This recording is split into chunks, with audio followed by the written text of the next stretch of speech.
The committee will come to order. Today, the subcommittee will mark up the fiscal year 2014 Commerce, Justice, Science, and Related Agencies Appropriations Bill. The fiscal situation facing the nation requires significant spending reductions. If we are to succeed in putting the nation on secure fiscal footing, we will need to come together soon and put everything on the table, not just discretionary appropriations, but entitlement spending as well.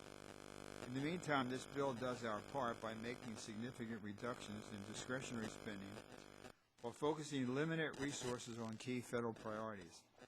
At this point, I want to thank the ranking member, the gentleman from Pennsylvania and the great city of Philadelphia, the city of brotherly love, Mr. Fattah.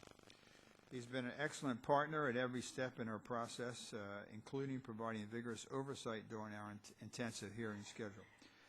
I look forward to continuing to work together as we move toward conference and the enactment of this bill. I also want to acknowledge the rest of the subcommittee members. The participation has been outstanding, and it's been a pleasure to work with everyone. I particularly wanted to say something about Mr. Bonner. He's not here, but I'm going to really miss Joe Bonner. Some of the best questions that he asked, and so I think his leaving Congress will be a real loss, and I appreciate his service. Also want to recognize the subcommittee majority staff, Leslie Albright, Jeff Ashford, Colin Samples, Diana Simpson, and Mike Ringler, the staff director, and also Bob Bonner and Matt Smith from the minority staff for their work in preparing the bill before us today. Finally, I want to thank my classmate, the committee chairman from the class of 1980, the gentleman from Kentucky, who chaired this subcommittee for many years, and also the committee ranking member, Ms. Lowy, who has always been helpful and a constructive partner. The recommendation we bring to the subcommittee contains $47.4 billion in discretionary spending.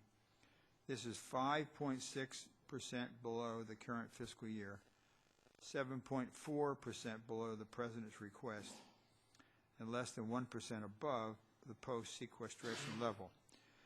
We have focused limited resources on critical areas, including law enforcement, national security, weather forecasting, and innovation and competitiveness. We have made every effort to mitigate the potential for furloughs, particularly in public safety agencies. However, until the President and the Congress agree to a plan to end sequestration and address mandatory spending, our ability to further mitigate furloughs is going to become limited.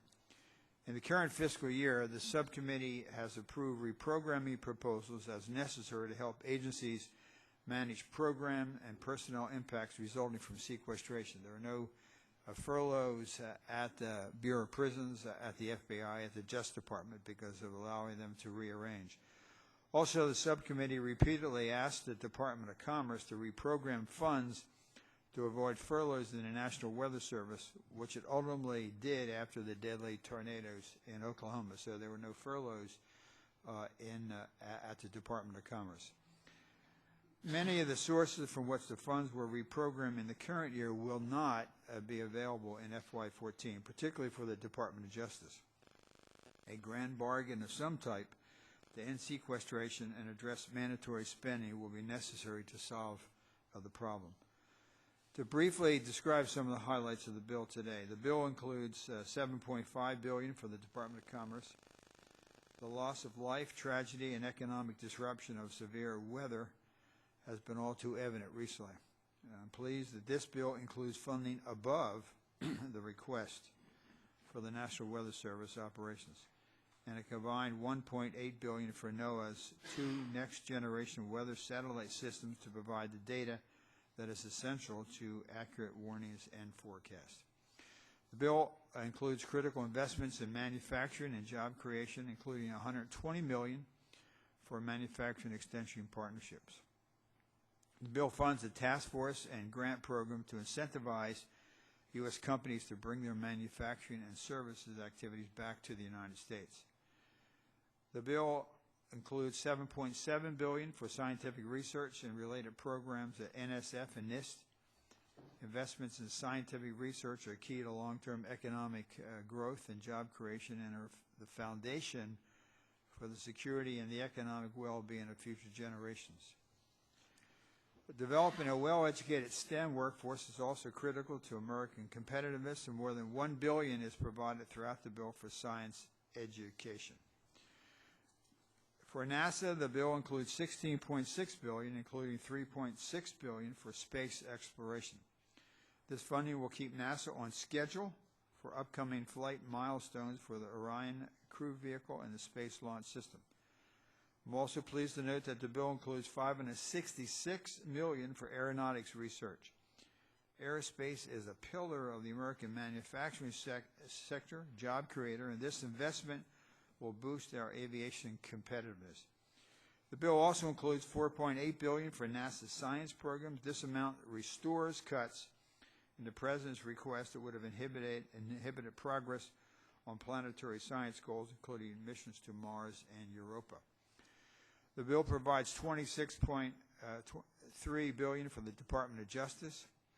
The top mission priority of the Justice Department is defending national security from both internal and external threats. The bill also includes $8.6 billion for the FBI to protect the nation from terrorism and investigate federal crimes. Funding is increased above the FY13 level for top priority FBI programs, including investigative intelligence and technology improvements to prevent combat cyber intrusion, especially from the Chinese, which may soon overtake terrorism as the Bureau's #1 threat. The Bureau of Prisons operations are funded at $6.7 billion. The bill gives priority to the activation of recently constructed prisons and maintaining staffing levels to ensure safe and secure federal prison facilities. The bill creates a Chuck Colson task force on federal corrections. The task force will make recommendations to reform correction programs to increase public safety, improve offender accountability, reduce recidivism, and control cost. The bill includes $1.8 billion for justice grant programs, which is a reduction of $357 million below FY13. The bill prioritizes proven high-priority programs, including Burn Justice Assistance Grants, SCAP, Missing and Exploited Children programs, prescription drug monitoring, and the DNA grants. Funding for violence against women and victims of trafficking is increased. It's increased above the current level and above the President's request for each program. In the wake of the Newtown tragedy, the bill also includes important initiatives for keeping firearms out of the hands of prohibited persons and improving school safety. The NICS background check system is only effective if state records are complete and included. This bill includes $55 million for grants to improve NICS record, an increase of $37 million. The bill also includes $75 million for a new comprehensive school safety initiative run by the National Institute of Justice to identify and support best practices, and $3 million for the National Center for Campus Public Safety. This is a summary of the recommendations before you today. It represents the best take that we can do on matching the needs with this scarce resource. Before I recognize Mr. Fattah, I just want to say to Mr. Bonner, I had mentioned, Joe, how much I personally, I know I think everybody else will agree, miss you leaving. I think you're one of the best members that I've served with. I served here we've been here for 32 years. Thoughtful questions, really, really good, and I think, the University of Alabama, is going to be fortunate to get you, but, I appreciate your friendship and the contribution that you made. At this point, it's my intention to yield to Mr. Fattah, and then I'd like to yield to the full committee chairman, Mr. Rogers, and then to the full committee ranking member, Mrs. Lowy, if they have any comments to make. Mr. Fattah. Thank you, Mr. Chairman. First of all, I want to start where the chairman ended up, and our good friend is leaving us, and we have spent a number of years together here in the Congress. We traveled to Vienna to understand more fully the nuclear threat that Iran posed in terms of its weapons development program, meeting with the International Atomic Energy Agency there, and we've worked together on a number of issues. And so we want to wish you well as you go forward. Let me thank the chairman for his cooperation As we have developed this mark, it is true that the allocation is challenged and deficient in several respects, but that's above our pay grade, and it will be a resolution at some point.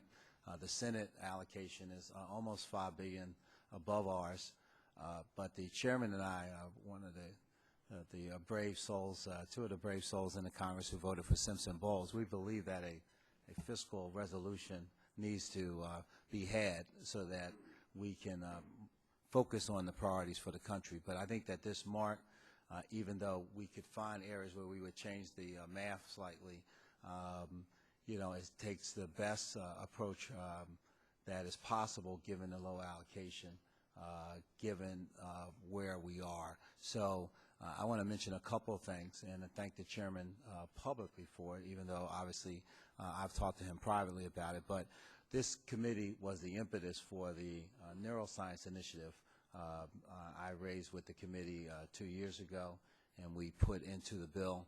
And now we have a major initiative involving dozens of federal agencies looking at how we better understand the human brain and the 500 or so diseases and disorders that afflict tens of millions of Americans, and a whole range from mental health to traumatic brain injury and the like.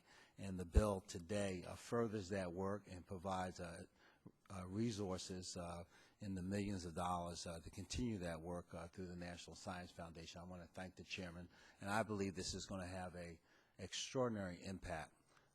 Dr. Harris and I visited with, along with Eric Cantor, over to NIH, and we've seen the beginnings of a major collaboration that the president has termed the BRAIN Initiative that I think has a great import for our country going forward. So there are a number of other priorities that the minority has that have been well addressed in the mark. There's some areas like legal services which we hope at some point we can improve the numbers, but in the manufacturing sector, which is a big priority for our country, there are initiatives like the reshoring initiative that the chairman championed to help companies better understand the financial benefit of manufacturing here in America, and the initiative that I led to bring technology from our taxpayer-funded national laboratories and other resources to bear to help small and medium manufacturers be able to maintain their footing and to improve their processes. So I could go on, but I think that enough has been said by myself and the chairman. We have begun the process. We know this bill will change as we go forward, and we believe it's important that we begin this process, however, so that the issues that are addressed in the bill can be part of the fuller discussion around appropriations as the year goes forward. So I thank the chairman. I thank his staff. Mike has done a great job working with my team, Bob and Matt, and I want to thank the majority for its cooperation in this effort. Thank you. Thank you, Mr. Fattah. Chairman Rogers. Thank you, Mr. Chairman. You know, all of our subcommittees have been given scant numbers with which to deal. And it's a little bit like skating on a pond where you know there's some thin ice patches, and you try to keep your eye on the horizon and not look down. It's a bit like what Will Rogers, I think it was, said one time, if you're wearing spurs, don't squat.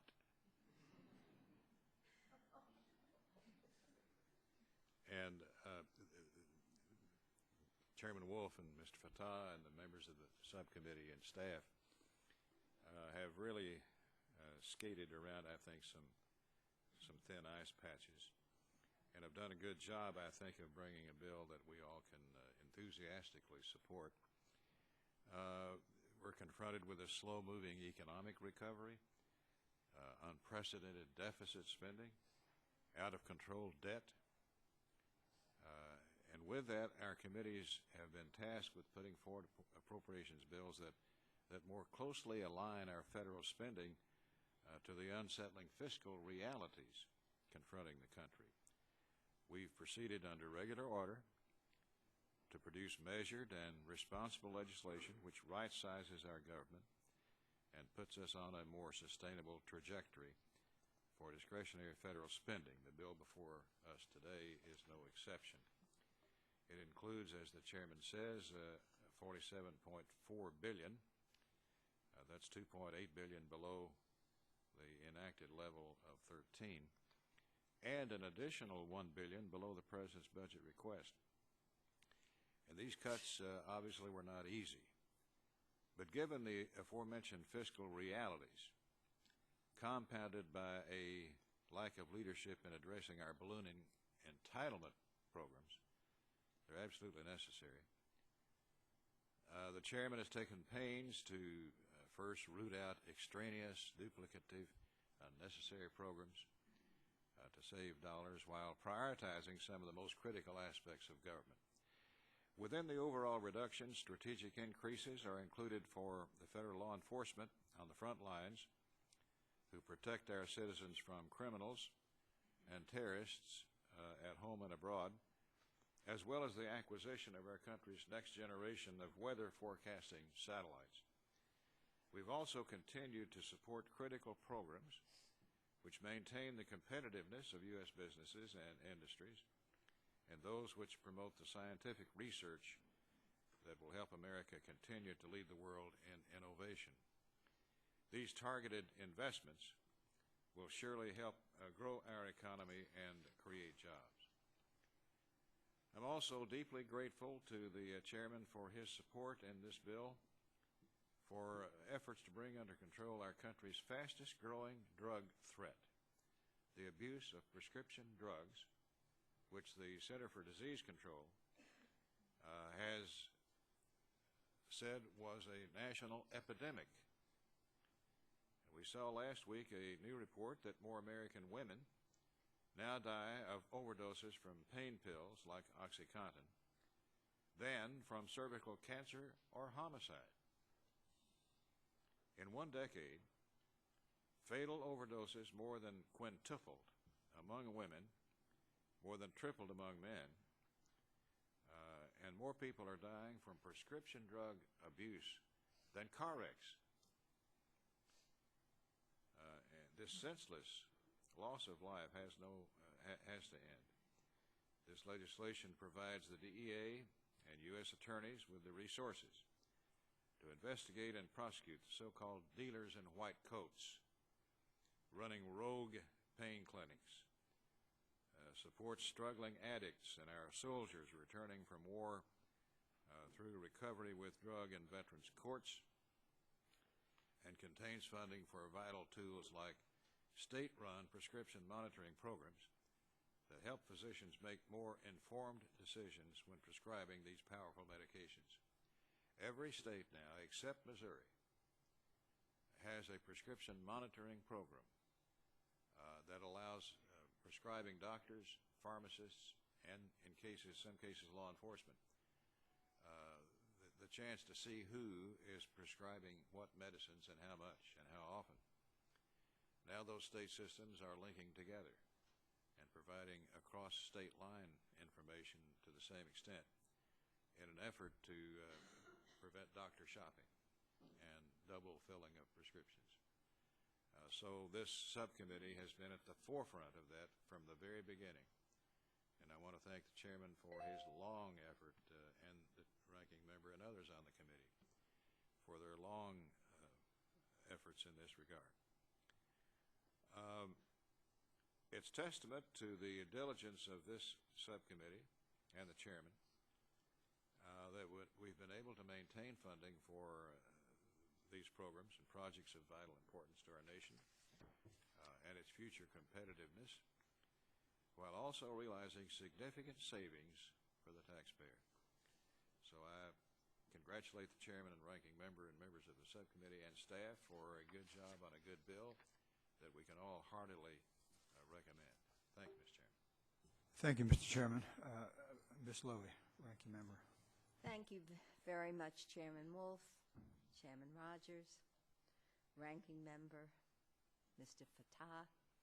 I really do want to thank you for your leadership and the collegiality which has been evident in this process. And I do hope, Chairman Rogers, we can clean up that ice skating rink and get rid of that patch of ice over there, because I think it is within the power of the people of this room and the Congress to do so.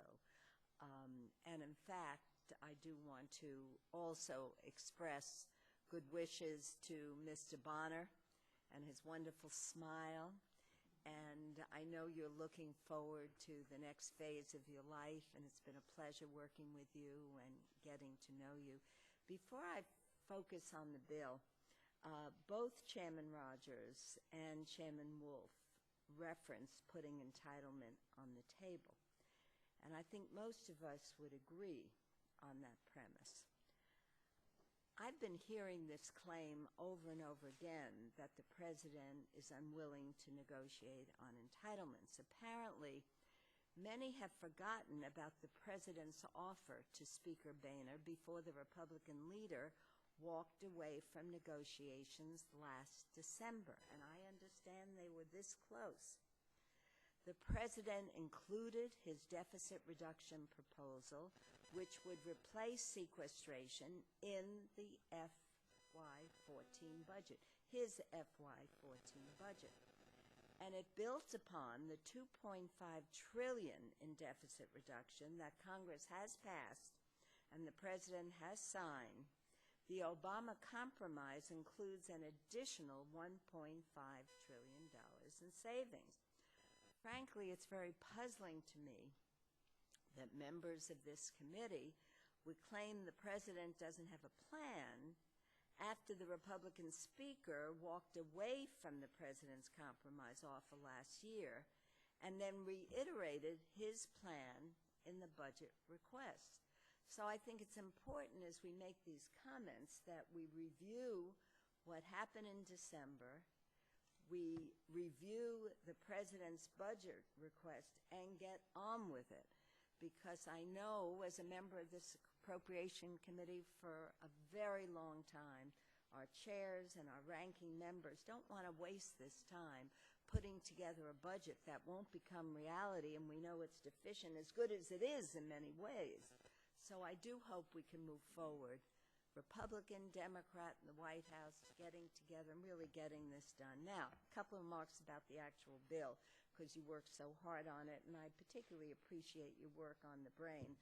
I attended several autism walks, Alzheimer's walk, and they know so little, and they're really waiting for this research to show us the way forward. So I really thank the chair and the ranking member for your work on that.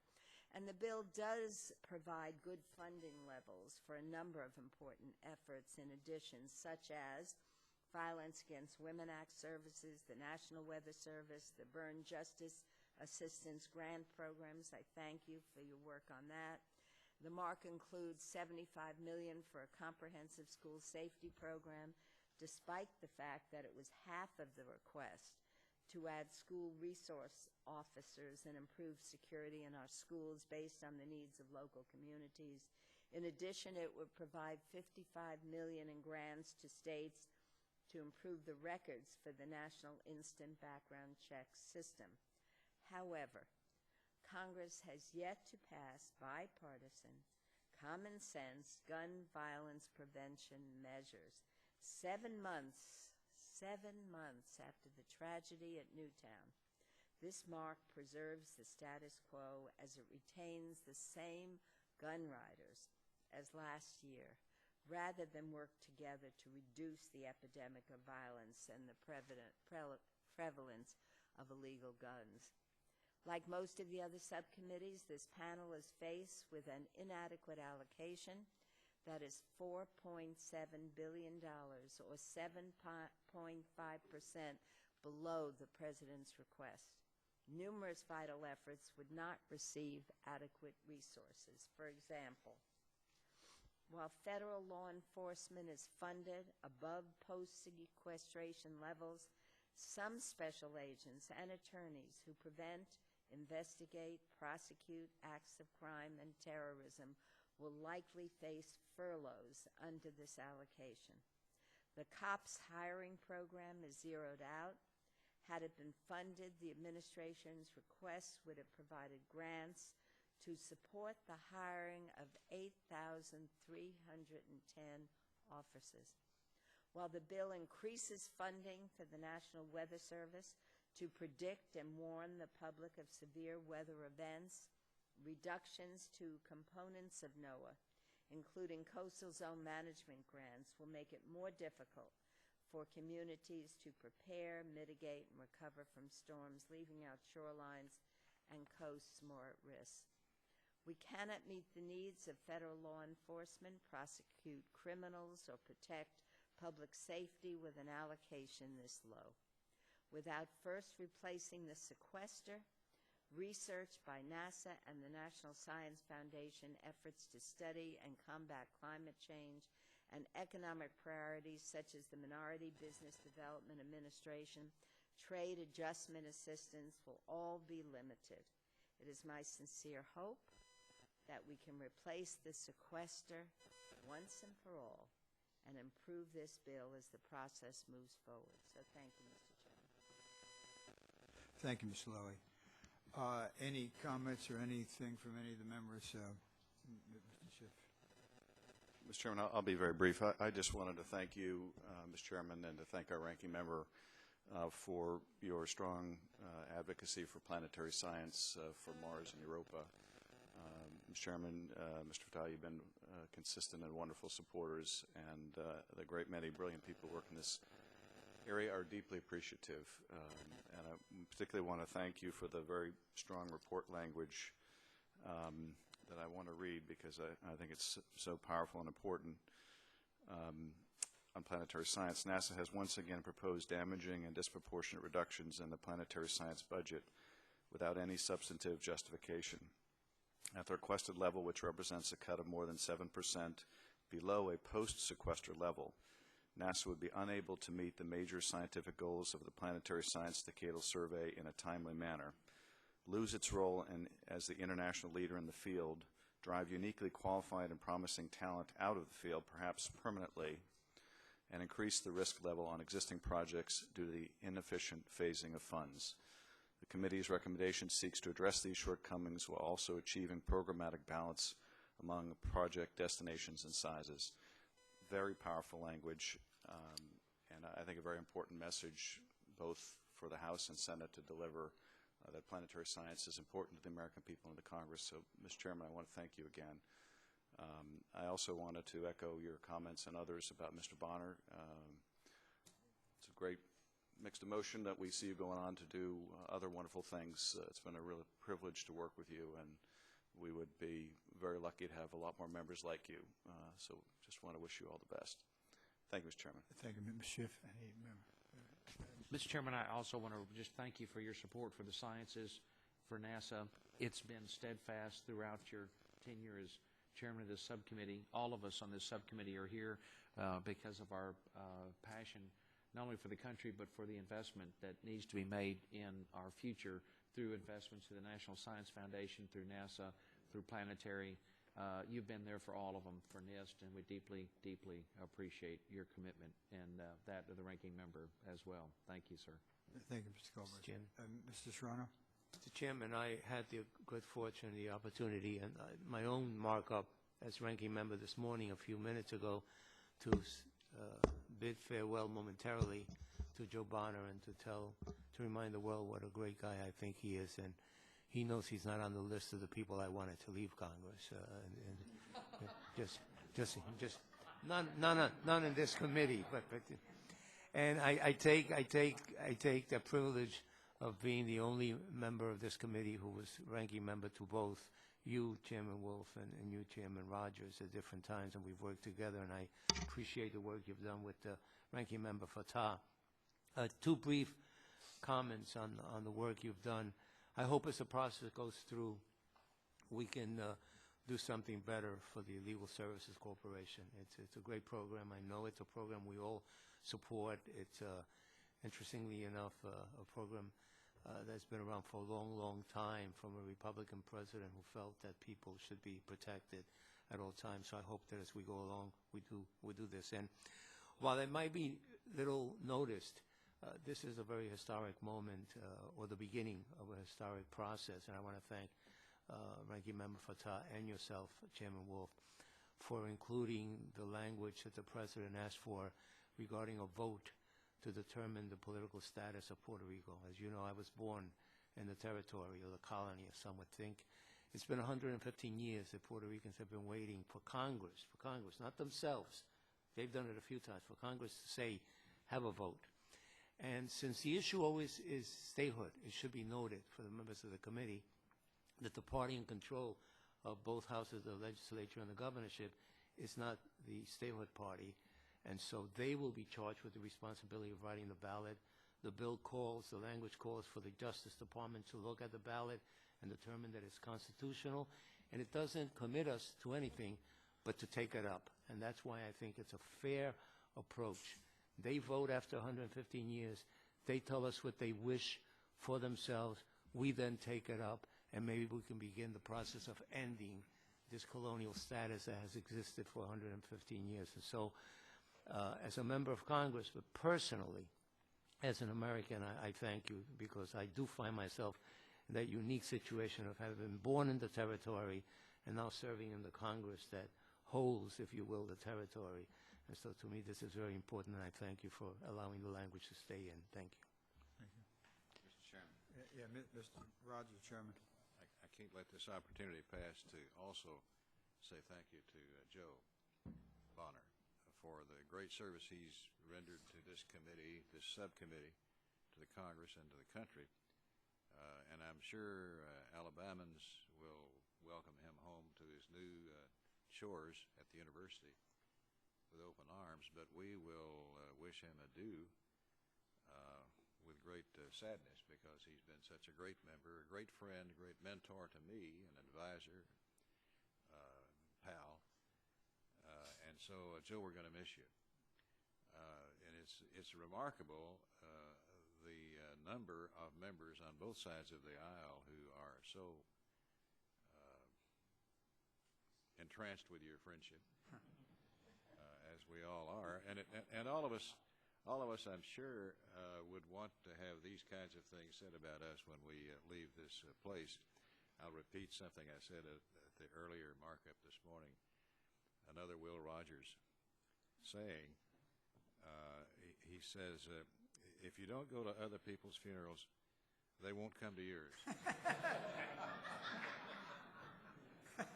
This is not a funeral by any stretch, but it is sadness that we're losing Joe to our cause here on the Hill. So good luck to you. God bless.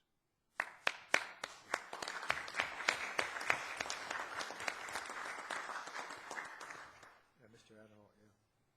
Thank you, Mr. Chairman. I also appreciate the work that you and the ranking member have added or put into this bill, and it's certainly a good bill, especially concerning the overall budget situation, as the full chairman has mentioned. Along with the large accounts, there's a lot of programs that are much smaller, yet they're very significant. I continue to be in support of the designation of some of the DA funding to assist the local and the state law enforcement cleanup for the waste sites created by meth labs. These groups of criminals often span state lines, and so the funding is especially helpful. Want to mention the $19 million for the Victims of Child Abuse account, also a very important account. Regarding NASA, which is an important part of this bill, there is a lot of good oversight in this bill and report. I appreciate NASA's positive comments this year regarding the SLS and the progress on the core vehicle. I think the real concern that so many have is the agency continues to request an insufficient amount of funds. And there could be more work, I believe, on two elements, the upper stage of sufficient power and the work on the advanced booster program. A completed SLS gives us a launch capability far exceeding other current and planned vehicles. It provides sufficient payload ability for human missions, cuts travel time for mission sites, missions by as much as 2/3 and opens the door to partnerships with commercially funded projects. So the bottom line is we can't afford to fall behind other nations in this launch capability. And finally, I want to thank, I think it's important that we'll continue to create as much transparency and oversight as possible regarding the Space Act agreements and the various services needed to comply with International Space Station. I also want to join and mention about missing our colleague Joe Bonner. The one good thing that may come out of this is I may end up gaining Joe as a constituent through this, so he may be moving into my district. My only concern is if he doesn't like his job and decides to run for Congress. May not be well for me, but I know he is going to enjoy his job, and I want to do everything I can to make sure he does. So thank you, Mr. Chairman. Mr. Chairman? Oh, Ms. Lowy? Go ahead. I'll give. I was just going to follow up with another quote from Will Rogers, Mr. Chairman. I may make it up a little bit, but essentially what he would say at this time is this is the powerful Appropriations Committee. Everyone on this committee is looking forward to moving forward and conferencing with the Senate because we know of the importance of this bill. So I would just hope we can get on with it. When I heard of the important research that is done here, and then on the other committee on which I serve, well, now we serve on all of them, Labor, Health, Human Services, the work we do at the NIH complements the work you do here, and it is so important. And I had a meeting this week with some researchers, one of the major research institutions. And you know what this woman told me? That things have come to a standstill because they don't know when their next grant is going to come. They don't know what size that grant will be. And they are losing young, brilliant people who would have come into this institution. So I'm sure what Will Rogers would say is, get on with this. We can't afford to waste time from July, August, September, October, November. I'd love to spend New Year's Eve with you, Mr. Chairman, but I do think we are the Appropriations Committee, and we have to take this power and of persuasion and get on with it. And I'm sure I just couldn't resist. And I'm sure the gentlelady will aid us in that cause by voting for these bills.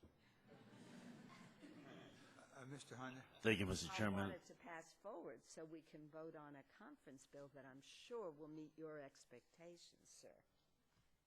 Mr. Hunter? Thank you, Mr. Chairman. I also want to add my thanks to you and to our ranking member for the work you've done. And given the size of the funds that you had to work with, it had to be a very terrible process to go through. And Chairman Rogers, I don't know, are you related to Will? I'm sorry, I didn't hear you. You're not related to Will Rogers, are you?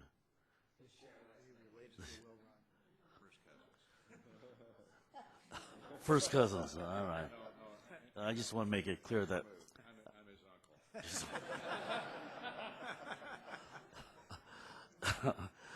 you don't appear to be that common, though. But as a horse rider, I never wore spurs, so I guess I never had to worry about squatting. So I just want to thank you for that comment.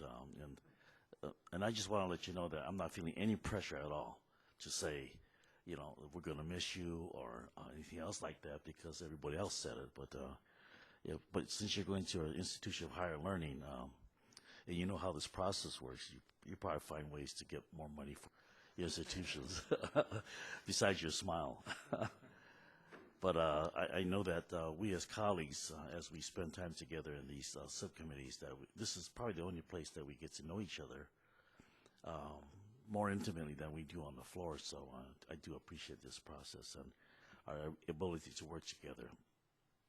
There are a number of prioritizations that have been made in this bill that I found problematic, and I understand the situation that the leadership have found themselves in.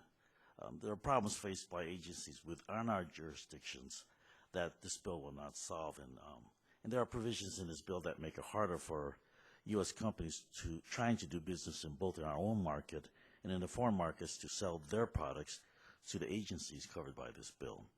In the interest of time, I'll just mention a few of these provisions. As the chairman knows, this spring the Office of Management and Budget arrived at an interpretation of the law that would apply sequestration to the Patent and Trademark Office, despite the fact that USPTO derives its revenues from fees and not from taxpayers' dollars. So this was included in the fiscal year 2013 work plan and would continue if sequestration is applied in future years. But during the debate on the American Invent Acts, there was a lot of back and forth on how to secure that USPTO had access to all of its fee revenue and that fees were no longer diverted. We've done some work on that. And there are suggestions that USPTO should be taken off budget.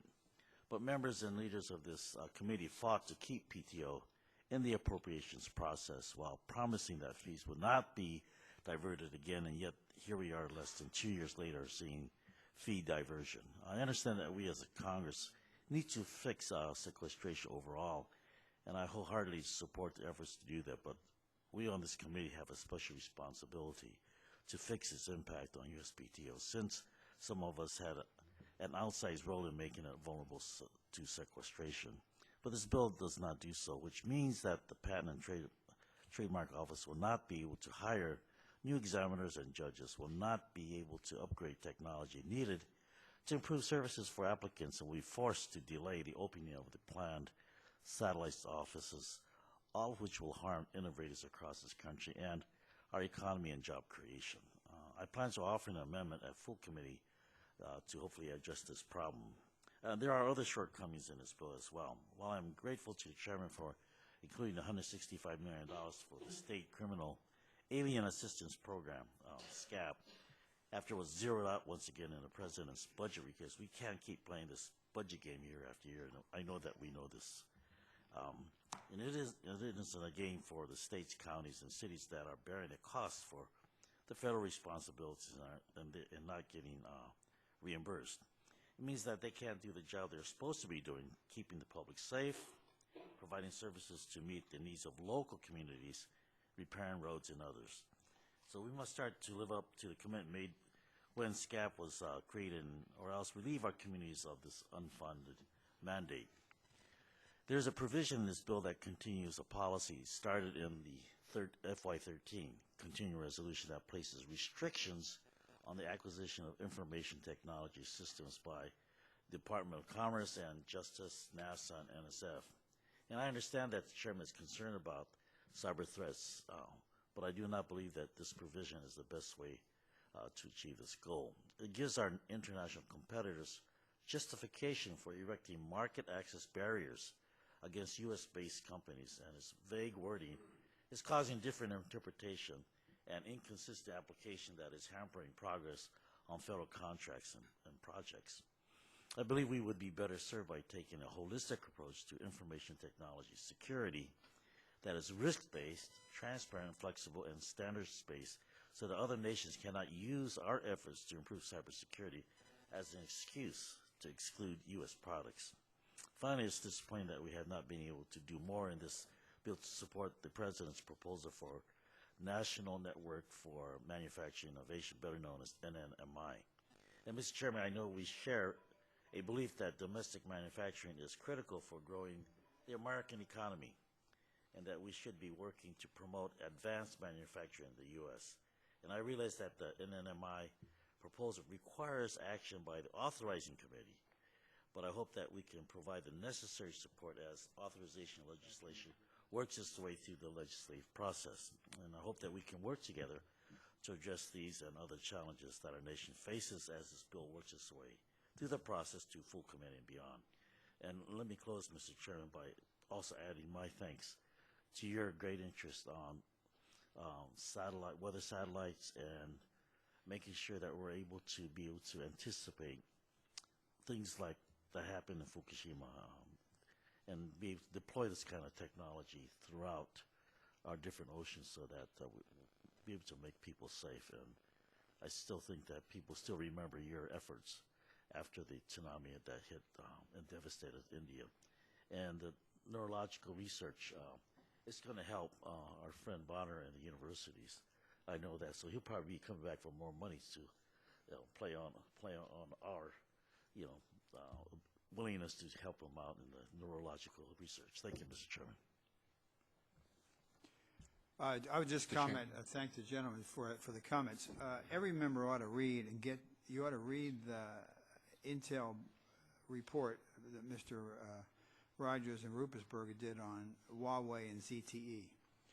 The Chinese are stealing unbelievable amount. Every member, I would urge every member here, and I appreciate the chairman taking the time to go out and look at the FBI briefing and see what companies and law firms and foundations are being stripped of major technology. And so I think everyone should read the intel and everyone should have the FBI brief. On the PTO, we've been very sympathetic to PTO. We're going to try to help you with your office. If they're telling you they can't open it, they're not telling you the truth. Here's the situation. OMB said they are covered by sequestration. They write the rules, and we can't. Secondly, if we had added that in, that's $150 million that we would have had to take from other programs that other members are interested in. Thirdly, the PTO gets a 5% increase in this bill above last year. And so if they tell you that they don't have the money to open up the office, and I told you that I supported you in that effort, Sure. Come by and we'll sit down with them. But they do have the money, and there is no excuse for them not to open up next year because they're getting a 5% increase. And if you look at some of the other agencies that have been hit, so they ought to open up your office. You ought to be there for when they open it. There's no excuse. But had we taken out $150 million, all the other programs would have been, and so we had to go by the guidelines of the OMB. So, would it be that it's a function of GSA working with PTO and that they're not able to secure a place so that they can? Well, I don't know about securing. That's there, but they have the ability, and under this budget, there's no reason for them not to open up your office. Sure. I would love to work with you, Mr. Chairman, on this. Thank you. Mr. Bonner. Mr. Chairman, I had not intended to speak, but since so many people said so many nice things, I wanted to thank you all from the bottom of my heart for the heartfelt comments that have been offered. They've certainly been received by me with a tremendous amount of gratitude for the friendships that I've been fortunate enough to make over the years. One group that will not have a chance to speak into the microphones are the people that work oftentimes in the shadows of the spotlight that we are sometimes under, and that's the men and women of the professional staff of the committee, the subcommittee, and also the associate staff. And as someone who worked on the staff with such great pride for 18 years, I want to say a special thanks to the people that work with us for the American people. They do tireless work, and this is a product of their work. So I would certainly be remiss if I didn't recognize them. This is the important work of our nation. And just listening to the chairman and the ranking member talk about some of the things that are in this bill, both the chairman and ranking member of the subcommittee, but also of the full committee as well. You know, weather satellites, prisons, prescription drug abuse, studies of the brain. Unfortunately, those are not sexy issues that make the headlines. We'll watch the morning news and spend days, weeks talking about why a celebrity named a child why they did. And that's so unfortunate because the work that we are doing in this bill reflects the important work not only of our nation but that the world looks to America for.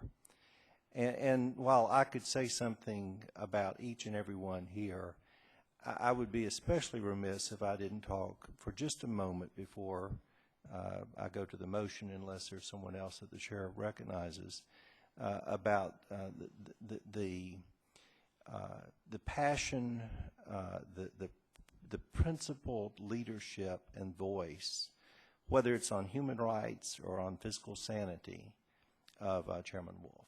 There is not, our party had a guy named Teddy Roosevelt who became a champion for the environment before that became popular.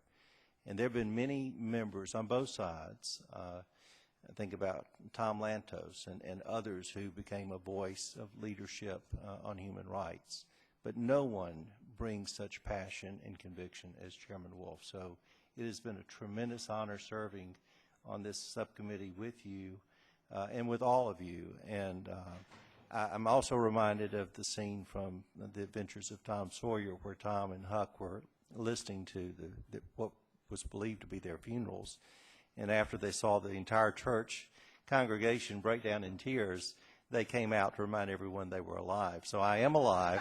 This is not a funeral, but with a profound amount of gratitude, I appreciate the members of this committee and the members, and as the ranking member said, this is the Appropriations Committee. This is the committee that every one of us at some chapter in our life in Congress worked our hearts out to become a member of, because we knew we could do good for the American people.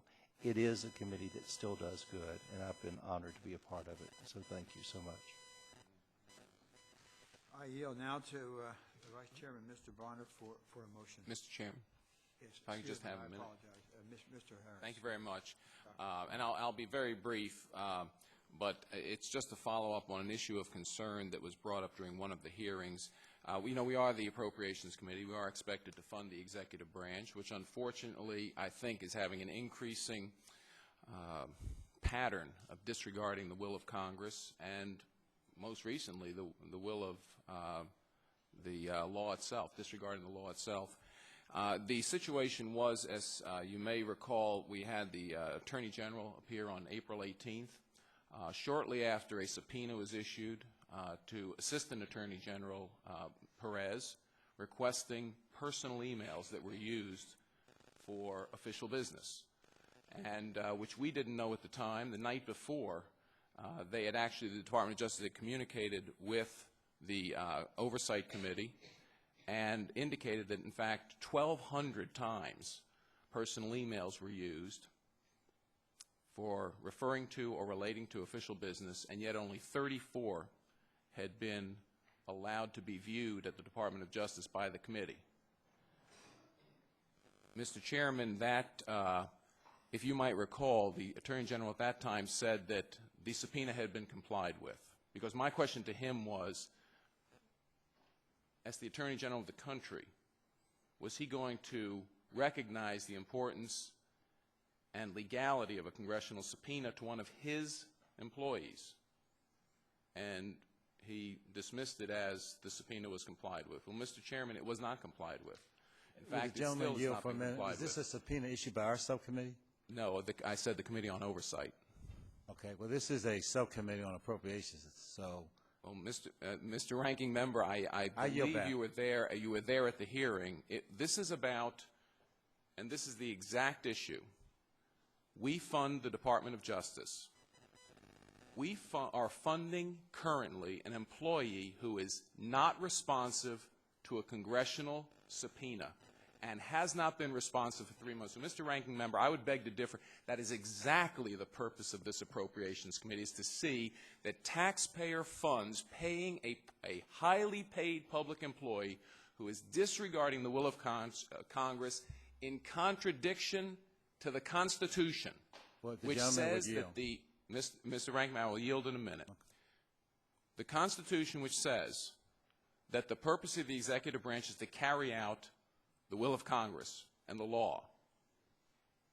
Now, Mr. Perez still has not complied with this subpoena 3 months later. And, Mr. Chairman, I'll ask you a brief question, because we wrote a letter about a week and a half later to the Attorney General asking him just to, and I will quote from the letter, that we want him to be clarifying his testimony. His testimony to the subcommittee was that the subpoena was complied with. It has come to light, again, 1,200 times emails were used, personal emails. And, Mr. Chairman, when I chaired the Committee on Energy and Environment Subcommittee and Science Committee, we had this problem with EPA, where Administrator Jackson was using a personal email account, or since it was named after her dog, I'm not sure we should call it a personal email account, to actually send emails regarding official activity in what appears to be an attempt to violate the Records Act. Mr. Chairman, this is serious. So I'm going to yield just to ask you a question. Did you receive a reply from the Attorney General? I think we may, I better check so I don't say something. We both sent the letter, Mr. Chairman, and Yeah, I didn't receive one. But let me, I'm not sure, but let me just Okay. check. I would appreciate you checking because We'll I'm... let you know within an hour. Thank you I'll very let much, Mr. Chairman, because, again, this committee is charged us with paying the salary of every federal employee, and they really should comply with the will of Congress, especially a subpoena to a committee. And thank you. I yield back. Thank you. Mr. Chairman, Yes. if I could be recognized before the motion. Sure. And I appreciate the doctor's concerns in this regard. It's impossible for our subcommittee to deal with the business that's being conducted in other subcommittees. We don't have a copy of the subpoena. We don't know the nature of the response. It's difficult for us to make a judgment. So I wouldn't want to be a party to disparaging individuals in the public about noncompliance with a lawful subpoena, having no basis, no evidence in front of us. So I just want to, at least for our side of the aisle, separate myself and our side from any notion that we would condemn individuals on the basis of no evidentiary information in front of our subcommittee. So I appreciate your concern. I understand you serve on another committee, and but I thank the chairman, and I'd be glad to proceed to the motion. Mr. Bonner. Mr. Chairman, I move that the chairman's mark be reported to the full committee. All in favor, say aye. Aye. Opposed? The bill is reported out. I ask unanimous consent that the staff be given the authority to make technical and conforming changes to the items approved today without objection, so ordered. If there is no further business, the committee stands adjourned.